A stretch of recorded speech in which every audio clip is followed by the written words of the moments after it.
নমস্কার বন্ধুরা, টুসি চ্যানেলে সবাইকে স্বাগত জানাই। আজ একটা ডিম আলুর ঝোলের রেসিপি আপনাদের সাথে শেয়ার করছি। এইরকম ঘরোয়া মশলা দিয়ে ডিম আলুর ঝোলটা বানিয়ে দেখুন বন্ধুরা, মাছ মাংসের স্বাদকেও কিন্তু হার মানাবে। দুই একটা উপকরণে এই সাধারণ ঘরোয়া মশলা দিয়ে তৈরি এই ডিমের ঝোলের স্বাদ হবে অমৃত স্বাদের, অসাধারণ লাগবে। গরম গরম ভাত বা রুটি দুটোর সাথে কিন্তু একদম জমে যাবে। অনুরোধ রইল ভিডিওটা স্কিপ না করে দেখুন। আশা করছি আজকের এই রেসিপিটা আপনাদের ভালো লাগবে।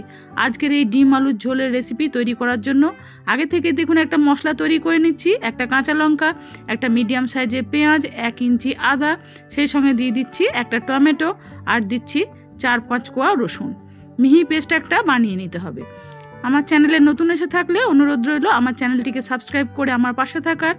পুরনো বন্ধুরা তোমার পাশেই আছেন, নতুন বন্ধুদের আমার পাশে থাকার অনুরোধ জানাই। আগে থেকে ডিম আলুটাকে সেদ্ধ করে নিয়েছি। ডিমগুলোতে একটা করে এরমভাবে ছুরি দিয়ে কাট দিয়ে নিতে হবে। এরমভাবে ডিমগুলোতে যদি কাট দিয়ে নেওয়া হয় বন্ধুরা, তাহলে ডিমটা রান্না করার পর ঝোলের যে মশলা তার সুগন্ধটা কিন্তু ডিমের মধ্যে ঢুকে যাবে, খেতে কিন্তু ডিমটা খুব ভালো লাগবে। আর এই রেসিপিতে সেদ্ধ আলুটাই ব্যবহার করার চেষ্টা করবেন, খেতে কিন্তু ঝোলটা দুর্দান্ত হবে। তবে আলুগুলো যাতে গলে না যায় সেটা একটু খেয়াল রাখবেন। ডিম আলুর মধ্যে এবারে দিয়ে দিচ্ছি পরিমাণ মতো হলুদ গুঁড়ো, সেই সঙ্গে দিয়ে দিচ্ছি পরিমাণ মতো একটু লবণ। যতটা পরিমাণ ডিম আলু নিয়েছি সেই হিসাব মতো এটা একটু ব্যবহার করতে হবে। সেই সঙ্গে দিয়ে দিচ্ছি একটু ঝাল লঙ্কা গুঁড়ো। এরমভাবে ডিমের মধ্যে যদি লবণ, হলুদ, লঙ্কা গুঁড়ো একটু মেখে নিয়ে ডিমটা ভাজা হয়, আলুটা ভাজা হয় বন্ধুরা, খেতে কিন্তু ডিম আলুটা অপূর্ব লাগে। খুব ভালো করে দেখুন একটু ঘষে ঘষে লবণ, হলুদ, লঙ্কা গুঁড়োটা ডিম আলুর মধ্যে মাখিয়ে নিয়েছি। এরপরে গ্যাস ওভেনে একটা কড়াই বসিয়ে সর্ষের তেল দিয়ে দিয়েছি। সর্ষের তেলে রেসিপিটা খেতে কিন্তু খুব ভালো হয়। আপনারা আপনাদের পছন্দ মতো তেলটা ব্যবহার করতে পারেন। প্রথমে মিডিয়াম টু হাই ফ্লেমে ডিমগুলোকে ভেজে নিতে হবে। একটু উল্টে পাল্টে ডিমগুলোকে ভাজতে হবে। ডিমের গায়ে যেন একটা সুন্দর কালার আসে ততক্ষণ কিন্তু ডিমটা ভাজতে হবে এই রেসিপির জন্য। ডিম আলুর ঝোল তো আমরা মাঝে মাঝে বানিয়ে থাকি বন্ধুরা। একদিন আমার মতো করে এই পদ্ধতিতে ডিম আলুর ঝোলটা বানিয়ে খেয়ে দেখবেন। গরম গরম ভাতের সাথে কিন্তু দুর্দান্ত লাগে। আর দুই একটা উপকরণেই এই ডিমের ঝোলের স্বাদ হবে অসাধারণ। সামান্য ঘরোয়া মশলা দিয়ে তৈরি হলেও এই ডিমের ঝোলের স্বাদ কিন্তু আপনাদের মুখেই লেগে থাকবে। 2-3 বার একটু উল্টে পাল্টে দিবে। সব দিকটা দেখুন একটু খুব ভালো করে ভেজে নিয়েছি। একটু লালচে করে ডিমটাকে ভাজলে খেতে কিন্তু এই রেসিপিতে ভালো লাগবে। এবার একটা একটা করে ডিমগুলোকে তুলে নিতে হবে।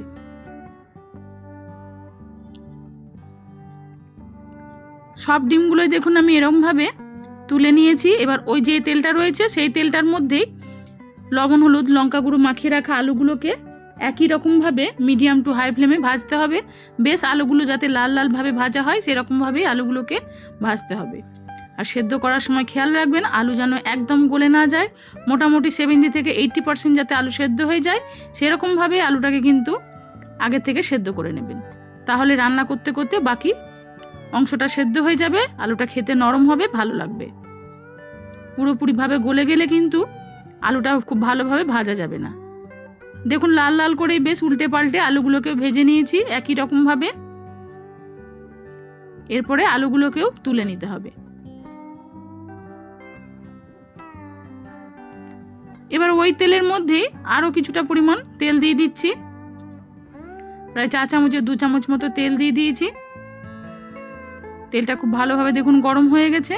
এবারে ফোড়নে দিয়ে দিচ্ছি দেখুন গোটা জিরে, 1/2 টিস্পুন গোটা জিরে দিয়েছি। একটা তেজপাতা দিলাম, সেই সঙ্গে দিচ্ছি 2 টুকরো দারচিনি আর 3টে এলাচ দিয়েছি, একটু মুখটা ফাটিয়ে দিয়েছি।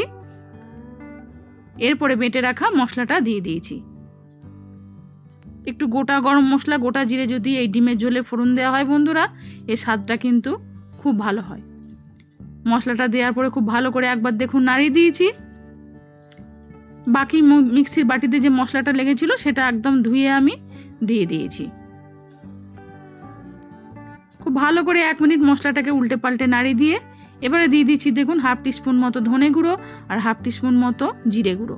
সেই সঙ্গে দিয়ে দিচ্ছি পরিমাণ মতো একটু হলুদ গুঁড়ো, দিয়ে দিচ্ছি পরিমাণ মতো লবণ। লবণ হলুদটা একটু বুঝে ব্যবহার করতে হবে যেহেতু ডিম আলুতে আমি ব্যবহার করেছি। দিয়ে দিলাম 1/2 টিস্পুন একটু কাশ্মীরি লঙ্কা গুঁড়ো কালারের জন্য, আর ঝাল লঙ্কা গুঁড়ো দিয়েছি 1/4 স্পুন। খুব ভালো করে মশলাটাকে একবার কষে নিতে হবে। লো হিটে মশলাটাকে খুব ভালো করে একটু সময় নিয়ে কষে যেতে হবে, প্রায় 2-3 মিনিট ধরে এরকমভাবে লো হিটে মশলাটা কষে নেওয়ার পরে ওই মিক্সি বাটিটা ধুয়ে একটু জল দিয়ে দিয়েছি। তারপর খুব ভালো করে আরও একবার দেখুন মশলাটাকে ভেজে নিয়েছি। এরপরে আরও 1-2 মিনিট একটু ঢাকা দিয়ে রেখে দিচ্ছি যাতে মশলা থেকে তেল ছেড়ে আসে। 1-2 মিনিট পরে ঢাকনাটা খুলে দিয়েছি। মশলা কিন্তু খুব ভালোভাবে দেখুন কষানো হয়ে গেছে। রেসিপিতে যদি মশলাটা একটু ভালোভাবে কষানো হয় একটু সময় নিয়ে, তাহলে কিন্তু এই ডিম আলুর ঝোলের স্বাদ দুর্দান্ত হবে। এরপরে ভেজে রাখা আলুগুলোকে দিয়ে খুব ভালো করে আলুগুলোকে একবার একটু কষে নিতে হবে। খুব সাধারণ রান্না বন্ধুরা, কিন্তু এই সাধারণ রান্নায় এই 2-1টা উপকরণ ব্যবহার করব যাতে কিন্তু এই রান্নার স্বাদ বহুমাত্রায় বেড়ে যাবে। ঢাকা দিয়ে আলুটাকে বেশ কিছুক্ষণ একটু কষে নিয়েছি দেখুন। এরপরে ভেজে রাখা ডিমগুলোকে দিয়ে আরও একবার একটু এটাকে নাড়িয়ে নেব।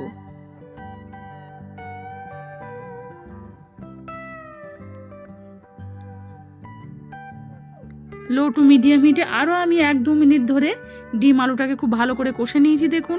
এরপরে দিয়ে দিচ্ছি প্রায় 1.5 বাটি মতো জল। জলটা দেওয়ার পরে একবার একটু দেখুন খুব ভালো করে নাড়িয়ে দিয়েছি। খুব ঝোল হবে না, এটা একটু গ্রেভি মতো হবে, সেই হিসাবেই এখানে জলটা ব্যবহার করেছি। সামান্য একটু স্বাদের জন্য চিনি দিচ্ছি। ডিমের ঝোলে অল্প একটু চিনি দিলে কিন্তু কালারটাও যেমন ভালো আসে, খেতেও তেমনি কিন্তু খুব ভালো হয়। তারপরে ঢাকা দিয়ে প্রায় 4-5 মিনিট দেখুন ফুটিয়ে নিয়েছি। তারপরে খুব ভালো করে একবার এটাকে একটু নাড়িয়ে দিতে হবে। এরপরে ডিমের মধ্যে দিয়ে দিচ্ছি আগে থেকে একটু জল গরম করে আমি গুঁড়ো দুধ গুলে রেখেছিলাম বন্ধুরা, সেটাকে দেখুন দিয়ে দিয়েছি। আপনারা চাইলে প্যাকেটের দুধের মালাই একটু দিতে পারেন, একটু ঘন করে দুধটা দিতে পারেন। আমি এখানে গুঁড়ো দুধটাই ব্যবহার করেছি। অল্প জল দিয়ে গুঁড়ো দুধটা বেশ ঘন করে গুলে কিন্তু এই ডিমের ঝোলে ব্যবহার করবেন, এর স্বাদ দেখবেন তারপরে বহুমাত্রায় বেড়ে যাবে, অসাধারণ স্বাদ হয়। গুঁড়ো দুধটা একটু দেওয়ার পরে বেশ আরও 3-4 মিনিট খুব ভালো করে দেখুন এটাকে আমি লো টু মিডিয়াম হিটে ফুটিয়ে নিয়েছি। এরপরে নামানোর আগে এখানে দিয়ে দিচ্ছি একটু শাহি গরম মশলা, এতে কিন্তু ফ্লেভারটা দুর্দান্ত আসবে। আর সেই সঙ্গে অবশ্যই একটু ব্যবহার করবেন, যদি সমস্যা না থাকে বন্ধুরা, একটু ঘি। আমি এখানে 1 চামচ মতো ঘি একটু দিয়েছি, এতে কিন্তু স্বাদটা বহুমাত্রায় বেড়ে যাবে। দেখুন সামান্য ঘরোয়া মশলা দিয়ে তৈরি করেছি, এই 2-1টা উপকরণে কিন্তু এই ঝোলের স্বাদ রং একদম অন্যরকম হবে। খেতে কিন্তু গরম গরম ভাত বা রুটি দুটোর সাথেই দারুণ লাগবে। বন্ধ করে আমি প্রায় 4-5 মিনিট একটু স্ট্যান্ডিং টাইমে রেখে দিয়েছিলাম। দেখুন কালারটাও কতটা সুন্দর হয়েছে। এরকমভাবে একদিন ডিমের ঝোল বানিয়ে খেয়ে দেখুন বন্ধুরা, আশা করছি আপনাদের খুব ভালো লাগবে। ভালো লেগে থাকলে একটা লাইক শেয়ারের জন্য অনুরোধ রইল। ফিরে আসবো নতুন পর্বে নতুন কোনো রেসিপির সাথে। সবাই ভালো থাকুন, সুস্থ থাকুন, নমস্কার।